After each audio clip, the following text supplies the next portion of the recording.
I was standing in the parking lot and couldn't make myself get in the car, just standing there. Keys in one hand, phone in the other. It was 10:30 at night. I had just finished my shift, my feet were aching, and all I wanted was to drive home and lie down. I didn't plan on looking at his phone. Mike and I have the same phone. Samsung, black case. We both leave them on the little table by the front door. I grabbed the wrong one and only realized it when I tried to open the weather app and saw someone else's icons. I was going to put it back, but the screen hadn't locked yet and I saw a notification. Group chat. The crew, last message from Danny, man, you're something else, Mike. I wasn't going to read it, honestly, but I read it. Then I scrolled up, then further up. I was holding the phone with both hands because one wouldn't have been enough. I was shaking so badly I was afraid I'd drop it. There were screenshots of messages, a few photos, and comments from the guys on the crew. Jokes. One of them wrote, "Wife finds out and you're done," and Mike responded with a laughing emoji. Wife. That was me. I stood in the parking lot of the supermarket where I'd worked for 4 years, in my uniform shirt with the company logo on it, and I was a character in someone else's group chat. Not even the main character. Just background. You know that feeling when you understand something is wrong but your brain won't let you admit it yet? That's exactly what it was. I was staring at the screen like I was reading in a foreign language. The words were familiar, but the meaning wasn't landing. The light above me hummed. Somewhere a shopping cart rolled loose and hit the curb. I got in the car, closed the door, and started reading from the very beginning. I drove home on autopilot. Seriously. I remember traffic lights, I remember slowing down at a railroad crossing, but my mind was somewhere else entirely. It was already processing, already trying to sort what I'd read into some kind of order, and failing every time. Here's what nobody tells you about moments like that. It doesn't work the way you'd expect. You find out and it's not like everything becomes clear. First, there's just quiet. A very deep quiet inside. The house was dark. Mike was already asleep. I came in, took off my shoes in the hallway, hung up my jacket. Everything the same as always. My hands went through the motions while my head was somewhere far away. I lay down next to him, without touching him. He was on his side, facing away from me, breathing steadily, calmly, like someone whose life is going just fine.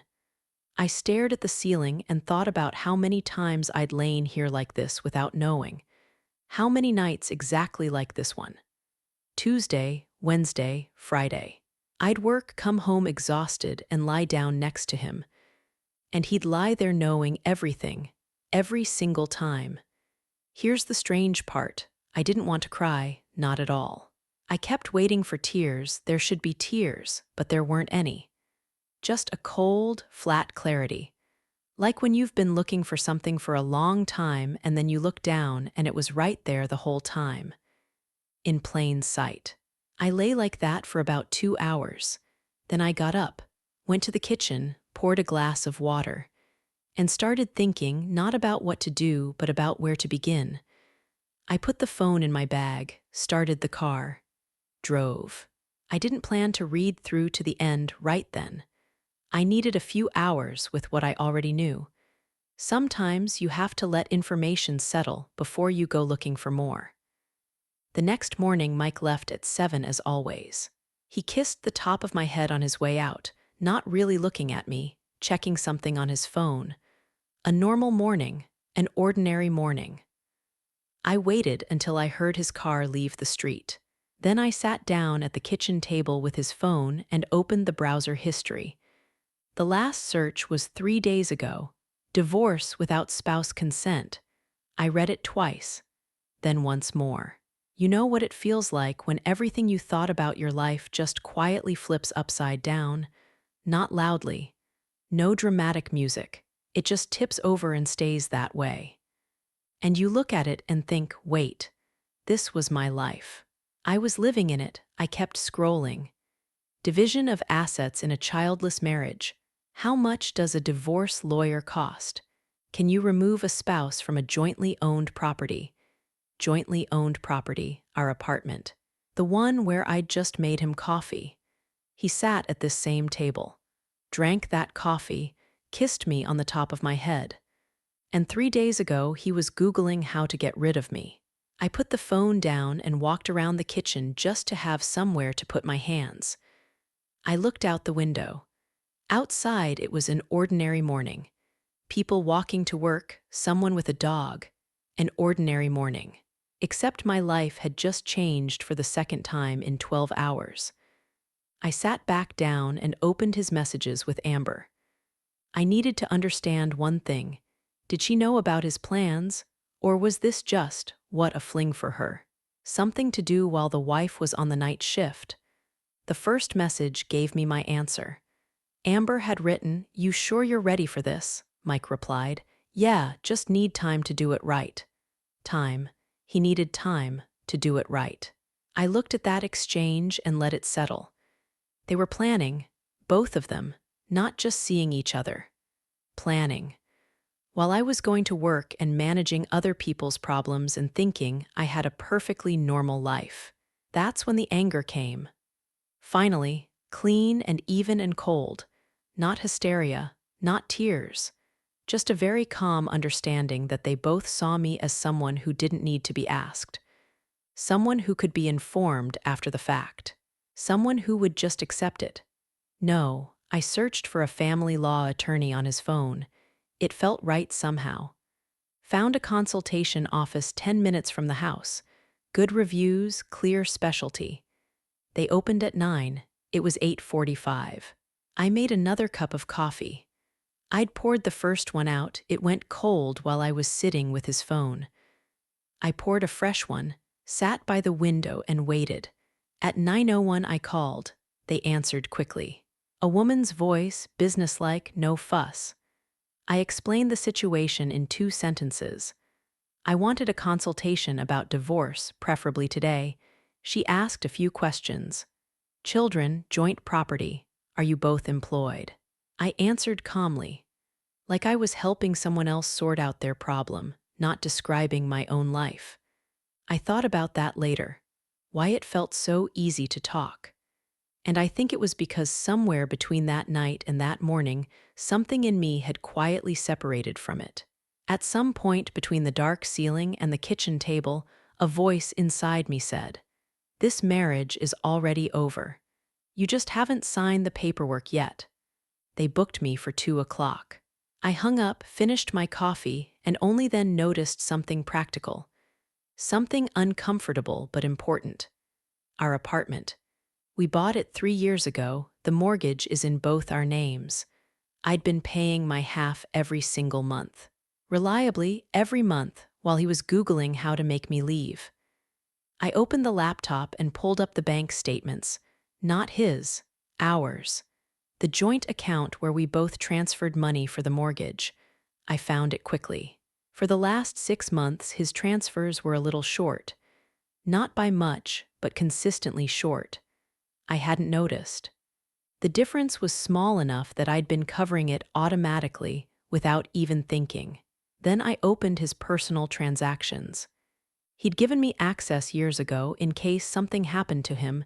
He never changed it. Restaurants. Flowers, twice. A hotel outside the city in November, 2 nights. In November, he told me he had a work retreat. I closed the laptop, looked at the clock. 4 hours until the consultation.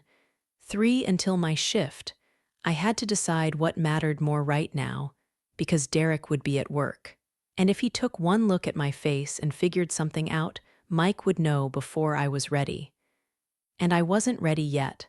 I needed to talk to the lawyer first. I called in sick, first time in 2 years. Patricia's office was above a pharmacy.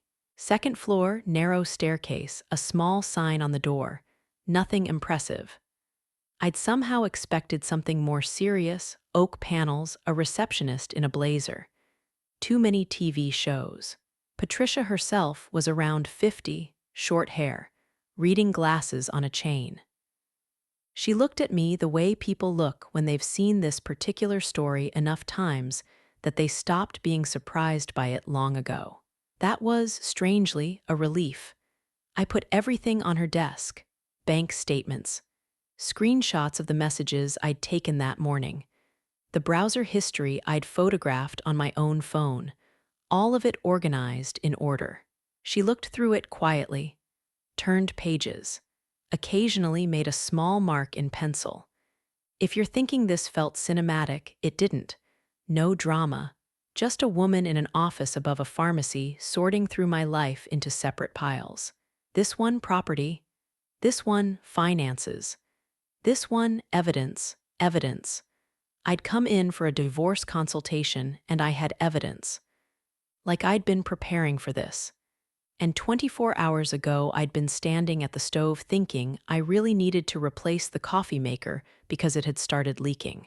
Patricia set the papers aside and looked at me over her glasses. "You're in a strong position," she said. "Joint mortgage, your payments are all documented, and his financial activity is documented too. The fact that he was researching divorce procedures without your knowledge, that matters." I nodded. "There's one more thing," she continued. "You said his transfers to the joint account were lower for the last 6 months. Small amounts but consistent. That's called concealed asset reduction. It's common when one spouse is quietly preparing for a property split. Here's what's interesting. He thought he was being strategic, methodical. No rush, do it right. He was Googling lawyers, moving money, building some kind of plan. And I, the wife he was planning to present with a fait accompli, had put together more in one morning than he had in 6 months. People underestimate someone who works in a supermarket. Patricia walked me through the process. What to file, in what order, what documents I'd need. Clear, no extra words, I wrote everything down. At the end, she asked whether there was someone I trusted that I could stay with for a while if I needed to. I thought for a second. My sister, half an hour away. That would work. "When are you planning to tell your husband?" Patricia asked. I put my notebook in my bag, thought about it. "Soon," I said, "but I need to do something first." She nodded, didn't ask what. Probably not the first time she'd heard that answer. I stepped outside, almost 3 in the afternoon. Sunny, cool, the city going about its business. I stood on the sidewalk with my bag on my shoulder and a list of steps in my notebook, and I thought. Yesterday evening I was standing in a parking lot unable to get in my car. Today I have a lawyer, a documented case, and a Wednesday plan. Modest progress for 24 hours. I bought chicken on the way back. I'm not sure why. I just walked into a store, not my store. I didn't want to see coworkers, and I picked up chicken, potatoes, some herbs. Came home and started cooking. My hands did their thing again. I let them. While I was cutting the potatoes, I kept thinking about what Patricia said about the concealed transfers. 6 months. He'd been doing it for 6 months. Every month I'd look at the account and think, something must have gone up, utilities maybe, or I overspent somewhere. I was blaming myself for what he was doing on purpose. That's its own particular kind of skill. Making someone feel responsible for something you're doing to them. Mike came home at 6:30. I heard him at the door with his keys. He always takes about 10 seconds to find the right one. I used to find it endearing. Now I just stood at the stove and counted. 1, 2, 3, 4. "Oh, you're cooking," he said, coming into the kitchen. His voice was easy and satisfied, a man coming home to a warm house. "Chicken," I said. "Almost ready?" He leaned over to look at the pan, said it smelled good, patted me on the shoulder, and went to change. I watched him walk down the hallway and thought, he is so relaxed right now, everything so comfortably under control. If he knew what I'd done today, where I'd been, what was in my notebook, we ate dinner. He talked about work, some project, some issue with a supplier. Danny got an order wrong. Danny. I'd heard that name this morning in a completely different context. Man, you're something else, Mike. I chewed my chicken and nodded. How are you doing? He asked, not really looking up. Tired? A little, I said. Long day? Tell me about it, he agreed, and went back to Danny and the supplier. You know what real loneliness feels like? It's not being alone. It's sitting across from someone, sharing a meal, and there's a gap between you that only you can see. He's talking about work. You're listening. Everything looks like an ordinary dinner. And inside you have a lawyer, bank statements, and a Wednesday appointment. After dinner, he went to watch TV. I washed the dishes. Hey, he said from the other room, we should figure out something for the summer. Maybe go somewhere. It's been a while.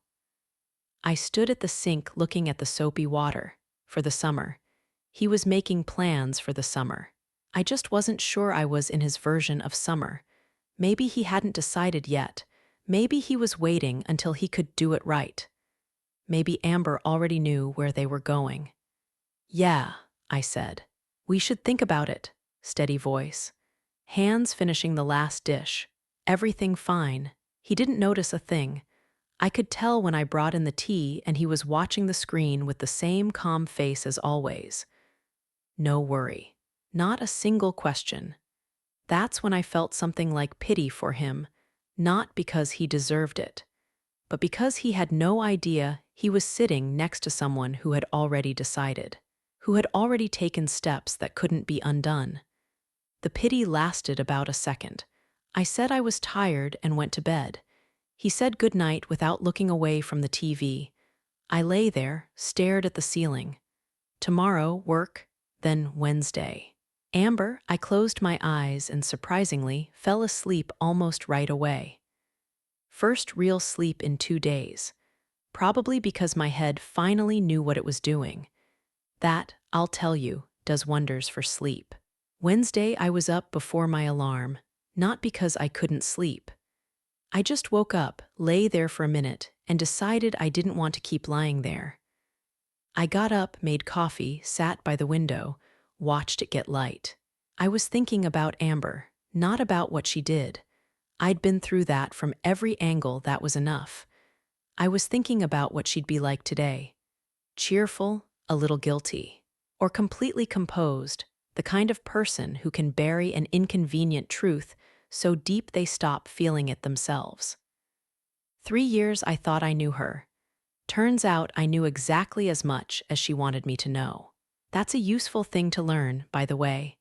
Uncomfortable, but useful. People show you the part of themselves that works in their favor. Everything else is a separate story you weren't invited into. Yoga was at 7. I arrived a little early, changed, took my spot by the window. 5 minutes later, Amber walked in. Pink top, hair up, smiling as soon as she saw me. Sarah, it's been forever, she hugged me. Warm, close. Or what I used to call warm. Hey, I said, and smiled. We went through the whole class. I breathed, stretched, did every movement. The instructor said something about balance and being present in the moment. I was present. Very much so, just not quite where he meant. After, we went to the coffee place across the street. Our usual. Amber got a caramel latte, I got an Americano. Same as always, she talked. About work, about a show she'd started watching, about her cat knocking over a vase again. I listened, nodded, laughed in the right places. I watched her and thought, she's good at this. Or I was a bad audience. Probably some of both. Here's the thing about moments like this. Life keeps looking normal. There's the coffee shop, there's the table by the window, there's a friend laughing about her cat. Everything in its place. It's just you that's in a different frame now, and everything you're looking at, you're seeing differently. Amber took a sip of her latte and said, casually, "How's Mike, by the way? We haven't all gotten together in a while." I set my cup down. There it was, not because it was anything special. Any friend could say that about another friend's husband. But I was watching her face in that exact second, and I saw it. Very small, almost invisible, a slight tension around her eyes. A pause half a beat too early before she smiled again. She wasn't calm. She was performing calm, I thought, so that's what it looks like from the outside. Amber, I said, we need to talk. She looked at me. The smile became less certain. About what? About Mike, I said. About you, and about the group chat with his crew where the guys were discussing how careful you two had been. Silence. Now there was no performance. Her face changed, not all at once, but it changed. First something like panic. Then, and this surprised me, something that looked almost like relief. Like she'd been waiting for this moment and was tired of waiting. She opened her mouth, closed it, looked out the window. Sarah, she started, I want you to understand something. In a minute, I said quietly. First I'll say what I know, then you can say what you want to say, okay? She nodded, small, barely there, and I talked. Steady, no shouting, no tears. The phone, the group chat, the bank statements, the browser history, the lawyer, everything in order.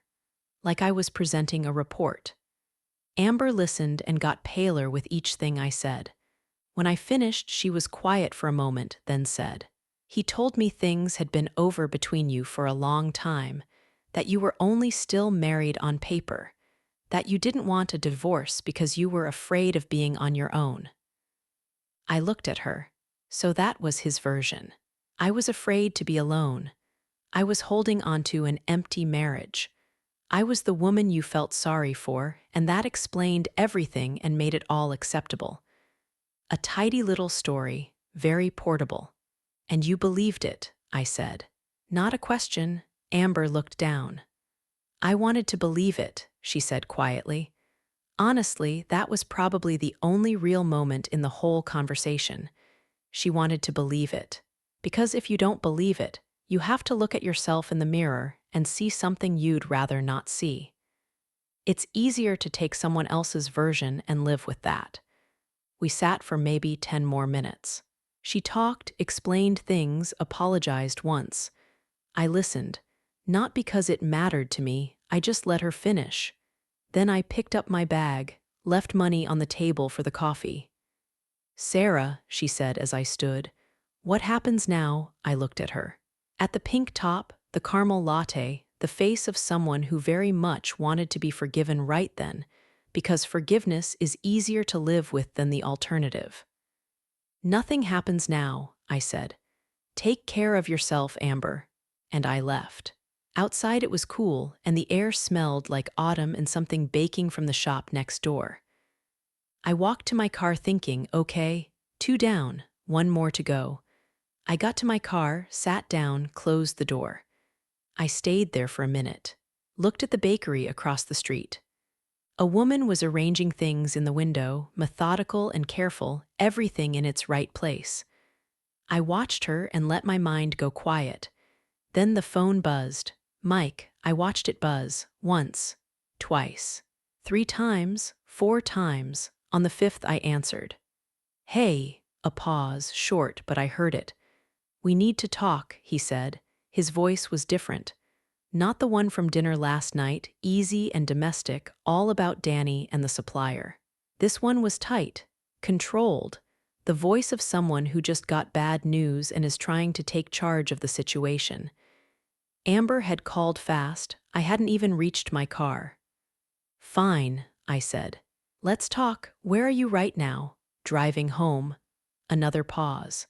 Sarah, I need you to understand that this isn't what you think. Here's what's funny. I'd imagined this conversation so many times. Lying in the dark, washing dishes, sitting in Patricia's waiting room. And every time I tried to guess what he'd lead with. An apology, an explanation, silence. I didn't guess this isn't what you think. Classic, absolutely classic. Mike, I said evenly, I saw the group chat, the bank statements, your browser history, and I talked to Amber today, so I have a pretty good idea what I think. Silence, a long one this time. How did you even? You forgot your phone, I said. Monday morning, we picked up the wrong ones. Same passcode, remember. I set it up 3 years ago. More silence. I could almost hear him recalculating. When exactly? How much does she know? What has she done? What comes next? Sarah, listen, I know how this looks and I want to explain. Mike, I kept my voice gentle. Don't worry about how it looks right now. I was at a lawyer's office on Tuesday. I have everything I need. Let's talk at home, calmly, no drama, okay? A pause. You went to a lawyer, he repeated, not a question. The way someone says something when they've just realized they're too late. Yes, I could hear him breathing, even but slightly faster than usual. I pictured his face, that expression when something goes off plan and he needs to recalibrate quickly. Okay, he said finally, we'll talk at home. I hung up, started the car. Here's what surprised me. I expected something to shift inside me after that call. A wave of something, relief or fear or grief, but there was nothing dramatic. Just a quiet, even feeling that things were going the way they needed to go. He thought he was the one with a plan, thought he had time, thought he was doing it right. I drove home thinking about what he'd be like when I walked through the door. Flustered, angry, maybe he'd go for sympathy. We've been together 5 years, can't we talk about this like adults? Like adults, I'd definitely be hearing that phrase. I parked, looked up at the windows. Kitchen light on, already home, waiting. I picked up my bag, got out of the car. I started to ring the doorbell, then stopped myself. My keys were in my bag. I found them and unlocked the door. This was my apartment. I'd been paying for it for 5 years. I wasn't going to ring the bell to get into my own home. Mike was sitting at the kitchen table. Not on the couch, not in the armchair, at the table. Like he'd chosen his position in advance. Hands folded in front of him, face serious. A man who had prepared. I put my bag down. Took off my jacket, hung it up. He watched me and waited. Sit down, he said. I looked at him, then at the chair across from him, then back at him. I'm fine standing, I said. Something moved in his face. Just slightly. He'd expected me to sit down, expected us to face each other across the table like adults having an adult conversation. I knew he was about to use that exact phrase. Sarah, he began. His voice was careful, softened. I know what you're feeling right now, and I want you to know I never wanted things to turn out this way. I said nothing. What happened between me and Amber, it wasn't something I planned. It just happened. I know that sounds like an excuse, but I genuinely never meant to hurt you. He meant it sincerely. He really did. That was the word he chose. Here's something interesting. I'd pictured this conversation so many times. And every time I thought, when he starts talking, it's going to hurt. The words are going to cut. I won't hold it together. I'll break down or lose my temper. But I was standing there listening and feeling almost nothing. Just watching him and thinking he rehearsed this. In the car on the way home, or before that, maybe he'd been rehearsing for a while. Never wanted things to turn out this way. Genuinely never meant to hurt you. A compact set of phrases that sound like honesty but don't actually explain anything. Things between us have been broken for a long time, he continued. You felt it too, I know you did. We're living like roommates. You come home from work, I come home from work, we eat, we watch TV. That's not a marriage, Sarah. That's just, Mike, I said. He stopped. I reached into my bag and took out a folder, set it on the table in front of him. Bank statements, screenshots, 2 pages of dates and amounts I'd organized before the consultation. He looked at the folder, then at me. For 6 months, you've been transferring less to the joint account, I said. I was covering the difference and thinking I must be overspending somewhere. In there, you'll find the hotel in November. You told me it was a work retreat. Flowers twice, I didn't receive them, and your browser history. Divorce without spouse consent. How to remove a spouse from jointly owned property. 3 days ago. Silence. Something in his face shifted. The softness left. The careful tone went with it. What was underneath was harder, more real. You went through my phone, he said. His voice was colder now. You took mine by accident, I said. Same passcode. The one I created 3 years ago. That's a violation of my privacy. I looked at him. There he was, not the man with the quiet voice and the sincere intentions. This one, the one who didn't like being caught and needed to redirect the conversation. A violation of privacy. His wife found out he was lying to her, and that was the violation he wanted to talk about. My lawyer says I have a strong position, I said calmly. Joint mortgage, all payments documented, the concealed transfers too. So if you want to discuss whose rights were violated, we can, but probably better to do that through attorneys. Silence. He looked at the folder. At me. Back at the folder. And then something in him deflated. Not quickly, slowly like air going out. His shoulders dropped, his face just became tired. Sarah, he said quietly, I didn't want it to be like this. I know, I said. You wanted it to be different, neat and quiet while I wasn't paying attention. You just ran out of time. He didn't answer. I picked up my bag. I'm going to Diane's tonight, I said. I'll call my lawyer tomorrow. After that, everything goes through her. Wait, he said, we can't just… Mike, quiet, no edge in it. You already made your decision. Months ago, I made mine. I was just a little faster about it. I took my jacket off the hook. Opened the door. I turned around once, not because I had anything left to say. I just looked. The kitchen, the table, the folder sitting on it, a man staring at the surface in front of him. 5 years. I walked out and closed the door. 4 months passed. I know that sounds like the opening of a bad novel. 4 months passed and everything changed. But things didn't change all at once. They shifted slowly, a little at a time, almost without me noticing. And then at some point, you look back and realize you're standing somewhere completely different. The divorce moved quickly. Patricia turned out to be exactly the lawyer she looked like. No extra words, just the work. Mike didn't fight much. I think he understood there was no point. We sold the apartment, paid off the mortgage, split what was left. My share was enough for a down payment on a new place. The new apartment is smaller. But it's mine, completely, no one else's name on anything, no one else's browser history on the kitchen table. The first week, I just walked around it getting used to the quiet. Then I got used to it. Then I started sleeping normally again. Derek quit about a month after everything happened. Put in his notice and disappeared, no conversation, no scene. Maybe Mike asked him to, maybe he just decided it was too uncomfortable. I don't really care. The new person in his spot doesn't know anything about my life and says good morning because he's polite. That, I'll tell you, is a genuinely nice thing. I haven't spoken to Amber again. She texted twice. First to apologize, then to ask how I was doing.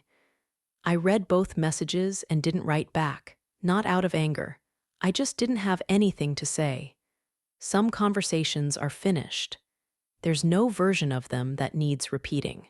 As for Mike, I don't know. I stopped keeping track. I heard somewhere that he and Amber moved in together, but that's their story now, not mine.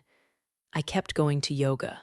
Found a different studio, a little farther from home, but the instructor is good and it's quieter. I go on Tuesdays. Alone, no plans for coffee after. That works for now. I got promoted at work, not right away. At the end of the 3rd month, the manager called me in and said a senior supervisor position was opening up. Asked if I was interested. I said I was. He said he thought as much. Here's the thing I kept turning over afterward. Why now? And I think the answer is that I was probably always ready for that role. I was just busy with something else. Something I thought was important that turned out to just be familiar.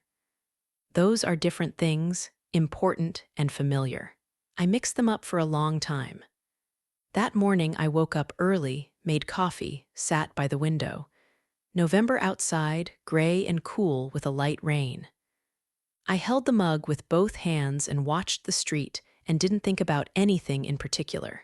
Then I got up for a refill and noticed the coffee maker was leaking again, a small puddle on the counter, third time this week. I wiped it up, looked at the machine. I needed to get a new one. I'd thought about it back at the very beginning of all this, that morning when I was making his coffee and didn't know anything yet. I thought about it and didn't do it. There was always something else later, not urgent. Now it was urgent. I picked up my phone and ordered one. New model, different brand, no leaking. Delivery tomorrow. A small thing, nothing significant. But I put the phone down and felt something like satisfaction, quiet and steady, the kind that doesn't announce itself but stays. This is my kitchen, my table, my coffee maker that I chose that isn't going to leak. Sometimes that's enough to know that things are going the way they should.